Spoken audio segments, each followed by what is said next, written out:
With the railing in select mode, we can then edit some of its features in the properties pane here on the right. Here we have the model field from where we can access the catalogue and choose the appropriate type and model.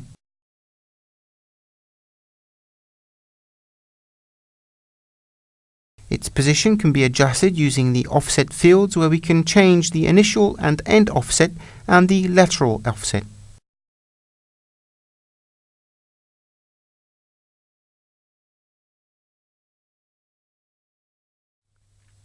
In the height reference system, you can change the reference level and enter a height difference with respect to that level. The materials assigned to the various elements that form the railing can also be changed. For example, the materials for the poles, simply by accessing the catalogue. And in the Colors and Materials section, just choose the material to apply.